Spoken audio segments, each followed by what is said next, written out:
आज हम बात करने जा रहे हैं भारत की उन दो बेहद करीबी दोस्तों की जो भारत की वायु शक्ति को बढ़ाने में अपनी भूमिका आगे भी अदा करना चाहते हैं और इस वक्त भी अदा कर रहे हैं। उनकी दिलचस्पी है कि भारत के साथ उनकी जो दोस्ती है, मजबूत रिश्ते हैं, वो लगातार बढ़ता चला जाए। पहला देश रूस है, दूसरा है फ्रांस। जी हाँ, रूस कई क्षेत्रों में भारत के साथ काम कर रहा है और जो बहुत प्रिविलेज स्ट्रेटेजिक पार्टनरशिप है वो कमाल कर रही है। राष्ट्रपति पुतिन भी भारत के साथ रिश्तों को लेकर बड़े गदगद हैं, कंफर्टेबल रहते हैं। वो ये कहते हैं कि हमारा भारत के साथ कभी कोई विवाद ही नहीं रहा। ऐसा हमारा मित्र देश है कि दोनों एक दूसरे को समझते हैं। कोई भी बड़ा काम करने से पहले दोनों को एक दूसरे के बारे में बता देते हैं। जो दोनों देशों के विदेश मंत्री हैं बहुत क्लोज कॉन्टेक्ट में रहते हैं। तो ये एक तरीके का एक तरफ का रूस का झुकाव है। दूसरी तरफ फ्रांस है जो भारत के साथ लगातार संबंध मजबूत कर रहा है, कारोबार मजबूत कर रहा है। राफेल लड़ाकू विमानों का सौदा हो चुका है, आगे भी राफेल मरीन्स और तमाम चीज़ों के लिए जो है वो समझौते हो रहे हैं। ऐसे में भारत की वायुसेना को लड़ाकू विमानों की ज़रूरत है। थोड़ा AMCA प्रोग्राम हमारा लेट है। इसके अलावा हमें और भी जो अत्याधुनिक लड़ाकू विमान चाहिए उसके सामने चुनौतियां हैं, क्योंकि बगल के पड़ोस में दो देश चाइना और पाकिस्तान भारत के लिए चुनौती बने हुए हैं। ये दोनों एक दूसरे के इक्विपमेंट एक्सचेंज कर रहे हैं। चाइना से लगातार हथियार पाकिस्तान को मिल रहा है। उसके मद्देनज़र भारत को भी अपनी वायु सीमा को मजबूत रखना पड़ेगा। यही वजह है कि भारत अपने बेड़े में एडवांस्ड फाइटर जेट्स को शामिल कराना चाहता है। यही सवाल भारत के वायुसेना प्रमुख से भी हुआ है, AP सिंह से। सवाल हुआ कि क्या करने वाले हैं, क्या प्रोग्राम है आपका, जो AMCA प्रोजेक्ट्स है या जो तमाम एडवांस लड़ाकू विमानों का जो कार्यक्रम है उसको लेकर क्या स्थिति है, क्या विचार कर रहे हैं। राफेल पर विचार कर रहे हैं, सुखोई पर विचार कर रहे हैं। तो उन्होंने बड़ा अच्छा जवाब दिया। उन्होंने कहा है कि वो दोनों ही फाइटर जेट्स को देख चुके हैं, कंफर्टेबल हैं, समझते हैं। आगे जो उनके टैक्टिक्स हैं उसको लेकर विचार किया जा रहा है। फाइनल फैसला जो है वो सरकार करेगी तमाम ज़रूरतों को देखते हुए। लेकिन उन्होंने दोनों ही फाइटर जेट्स के क्रेडिबिलिटी पर जो है कुछ शंका नहीं व्यक्त की है, बल्कि उन्होंने भरोसा जताया कि राफेल को लेकर तो ये तक कह दिया उन्होंने कि भाई देखिए, हम उसके साथ बड़े कंफर्टेबल हैं, अच्छे से वो सिंक्रोनाइज हो जा रहा है। लेकिन उन्होंने एक और बात कही है। वो बात क्या कही है ये पहले सुनवाते हैं, फिर बात आगे बढ़ाएंगे। These are one of the options, like Su-57 he talked about, you talked about Rafale. So this is one of the options that is available with us because we had already done our own homework in terms of the earlier MMRCA contract. In that we have found Rafale to be the best aircraft suited for us in those numbers, in those amongst those candidates, and means any aircraft of that class is what is required immediately.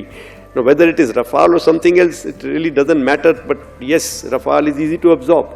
So whichever design house is ready to come with the proposal to make in India, to give us technology, give us more freedom, I think that design house should be chosen.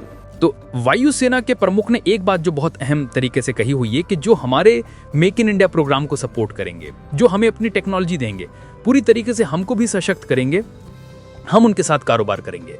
Rafale की बात हो या फिर सुसा-15 की, यानी कि Russia के लड़ाकू विमान की बात हो, ये दोनों ही भारत के साथ मजबूती से काम करना चाहते हैं। राफेल ने कुछ प्रोजेक्ट्स इंडिया में एग्जीक्यूट भी किए हैं। सुसा-15 को लेकर भारत को रशिया की तरफ से ऑफर है कि साथ में मिलके ज्वाइंट प्रोडक्शन कर लेते हैं, अगर आप चाहिएगा तो हम ऐसा कर लेंगे।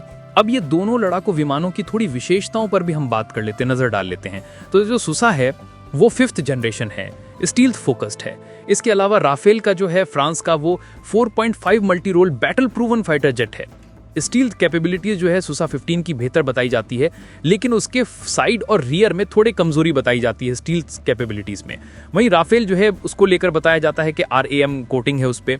स्पीड की बात करें तो S-57 Mach 2 super cruise speed, Rafale 1.8 super cruise speed है।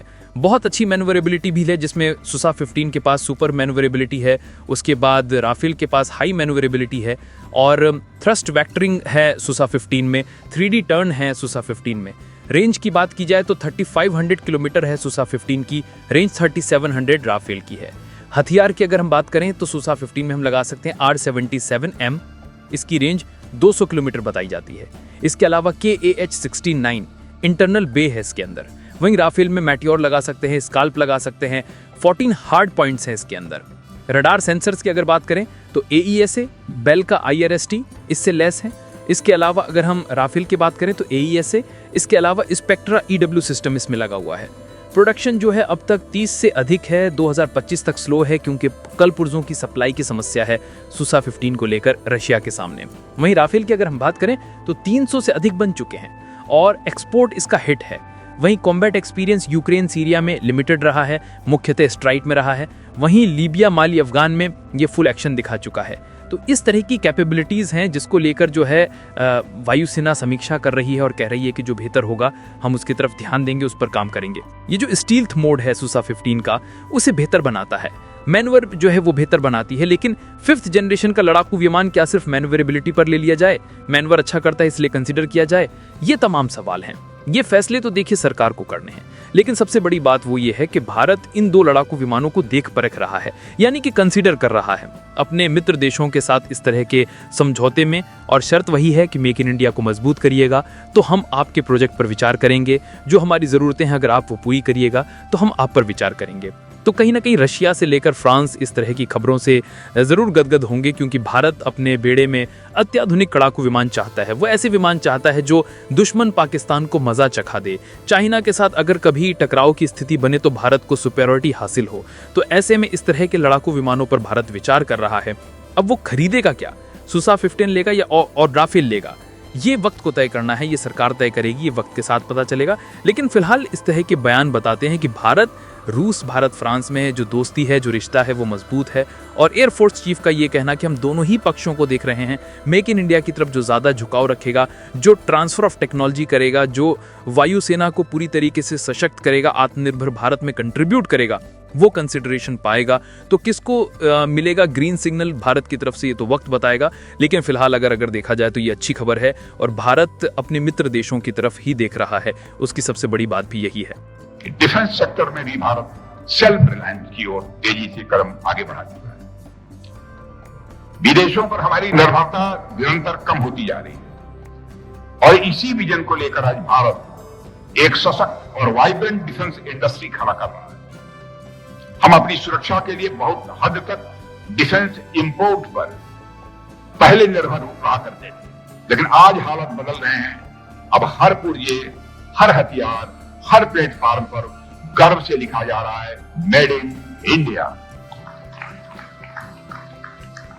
पिछले महीने में ही हमारी सरकार ने 97 लाइट कॉम्बैट एयरक्राफ्ट, कितने कॉस्टली होते हैं बताने की जरूरत नहीं है, खरीदने के लिए हिंदुस्तान एरोनॉटिक्स लिमिटेड एचएएल के साथ एक समझौता किया है। इन विमानों में 64% से ज्यादा पार्ट्स, इक्विपमेंट यदि लगेंगे तो 64% से ज्यादा वो इंडिजिनस होंगे, भारत में बने होंगे, भारत की धरती पर बने होंगे और भारतवासियों के हाथों बने होंगे।